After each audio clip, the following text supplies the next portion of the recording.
The Great Pyramid of Giza was not built by slaves, and it was never the color of sand. For centuries, the modern world envisioned lines of chained captives whipping stones across a barren waste. Archaeology has shattered that myth entirely, replacing it with something far more complex and unexpected. When this monument was completed around 2500 BC, it resembled a blinding mountain of polished white stone. It was a geometric mirror reflecting the sun, sitting at the center of a massive, state-sponsored economic engine. Before you take another step into this ancient world, you must discard the image of a desolate tomb. The construction of this colossal structure was actually a massive social welfare system that bound a young nation together. This filmable reality reveals how a highly organized state used a building project to survive its own internal pressures. You are standing at the dawn of human bureaucracy, where engineering was merely a byproduct of total social control. Your first instinct would be to shield your eyes from the glare. The outer casing consists of 25,000 blocks of Tura limestone, polished until they reflect light like glass.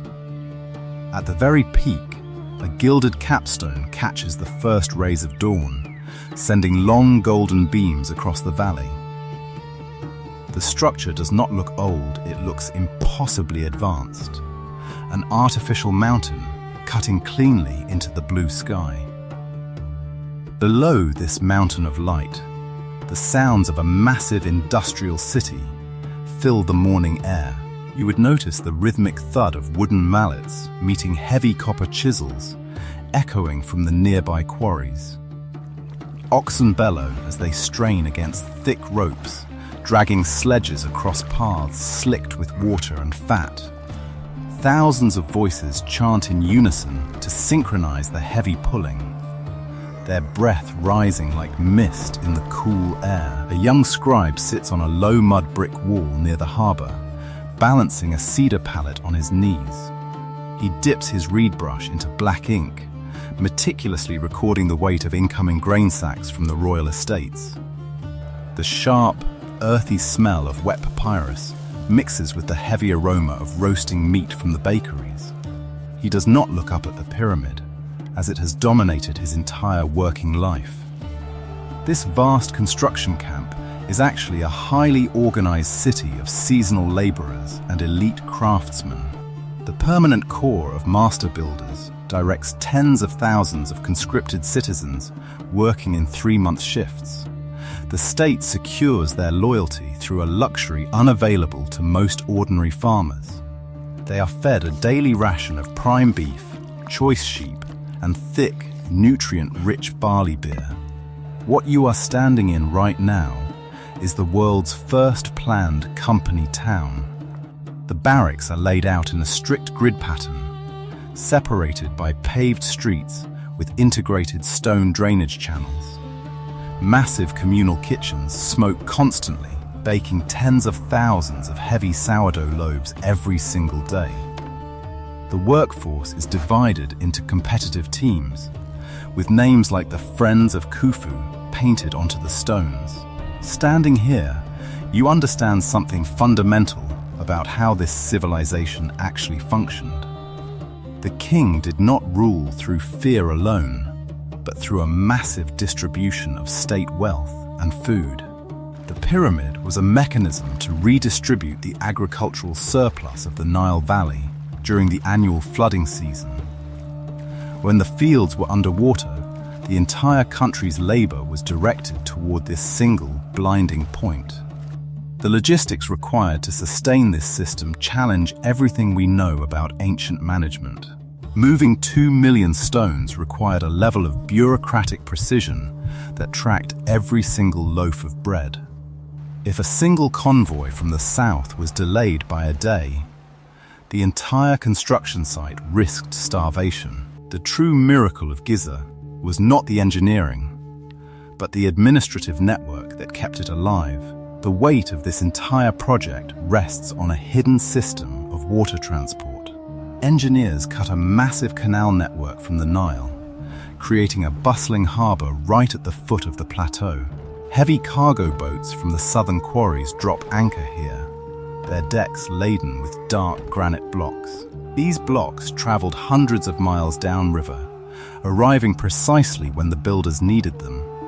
You would notice a unique class of workers moving through the lower docks with intense purpose. These are the tool sharpeners, the invisible backbone of the entire quarrying operation. They sit over charcoal braziers, constantly heating blunted copper tools and hammering them back into hardened shape.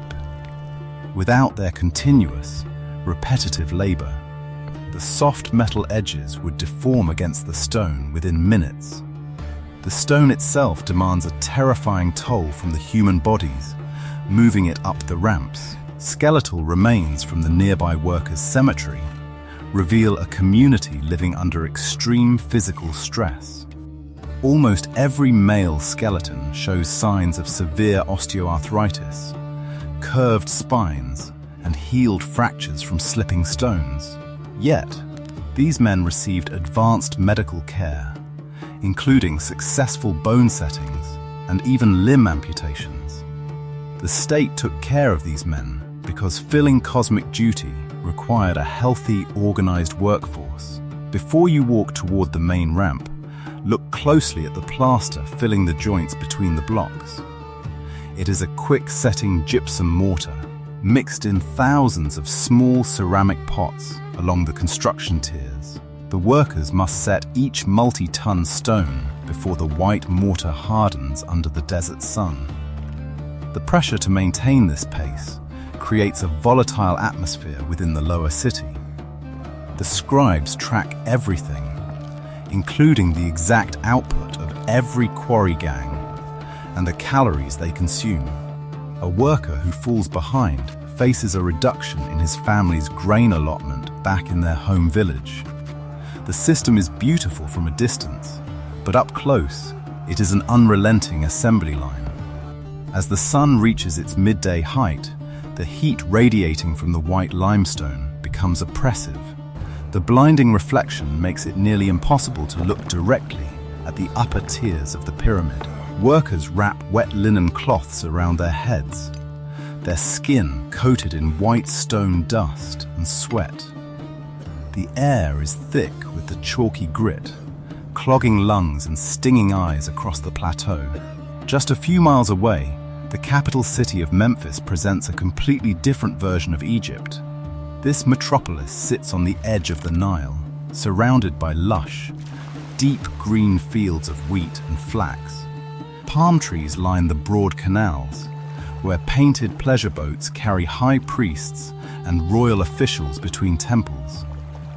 The city is a sprawling maze of white-walled villas, bustling markets, and massive mud brick storehouses. The contrast between the sterile stone plateau and the fertile black earth of Memphis is absolute. The city provides the wealth, the food, and the bureaucracy that makes the mountain of stone possible. In the temple courtyards, priests burn imported resin, filling the air with the sweet, heavy scent of frankincense. They chant prayers designed to maintain the cosmic order, linking the king's project directly to the gods. A weaver throws her wooden shuttle through a frame in a small, shaded courtyard near the river.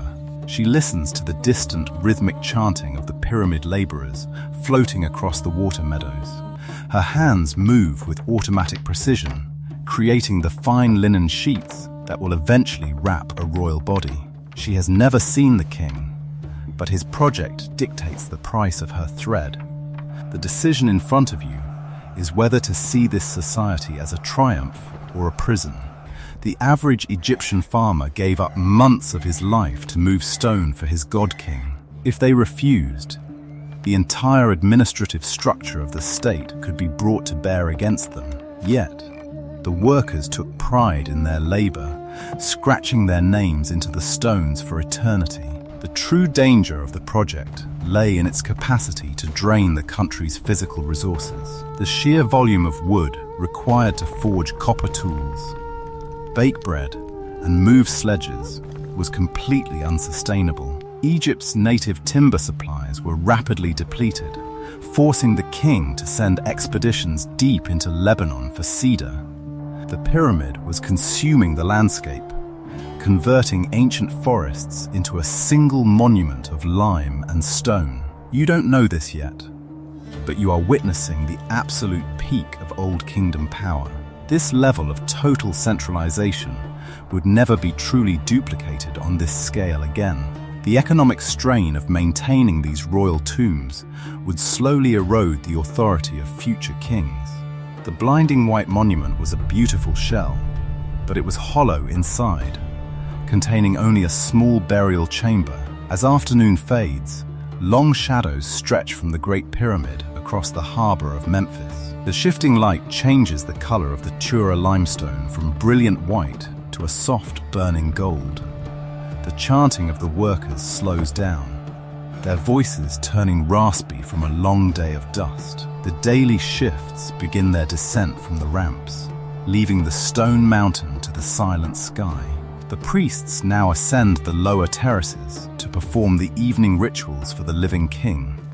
They carry copper braziers of burning fat, casting flickering shadows against the perfectly flat stone faces.